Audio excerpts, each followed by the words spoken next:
Bicara soal rem, semua orang pasti setuju kalau rem cakram itu lebih bagus daripada rem tromol. Bahkan pada sepeda motor, ketika masih pakai rem tromol, dinilai kurang menarik atau masuk ke kelas low entry. Tapi, tahukah Anda kalau rem tromol ternyata bisa lebih bagus ketimbang rem cakram?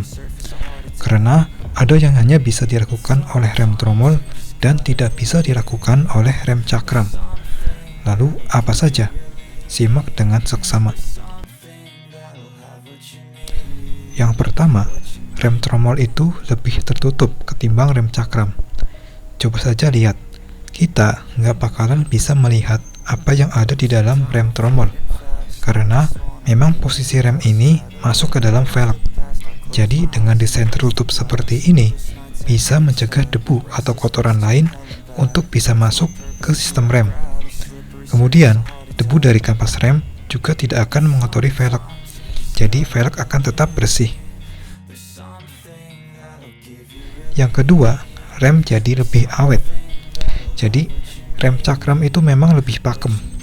Dan jika kita bandingkan lebar kampas rem antara rem cakram dan rem tromol, itu lebih besar kampas rem tromol.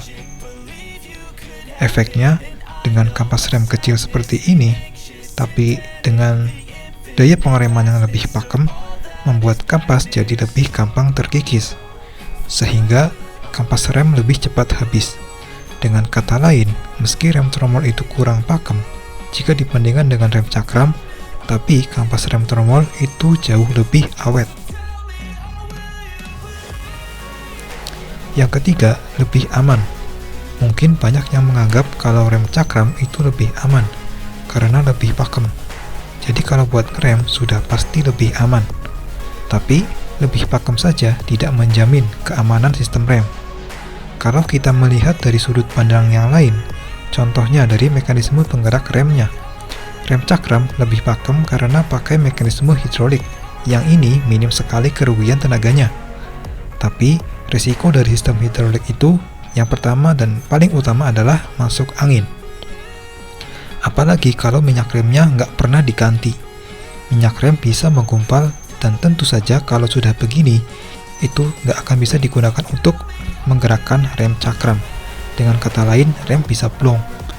Berbeda dengan rem tromol yang masih mekanis, alias masih pakai kawat. Ini lebih aman karena tidak bakal ada kejadian masuk angin. Rem tromol bisa saja blong, tapi itu disebabkan karena kampas rem yang habis, yang mana itu bisa terjadi dengan jarak yang cukup lama, karena memang awet kampasnya. Itulah kelebihan rem tromol dibandingkan dengan rem cakram. Subscribe channel ini dan nantikan video berikutnya.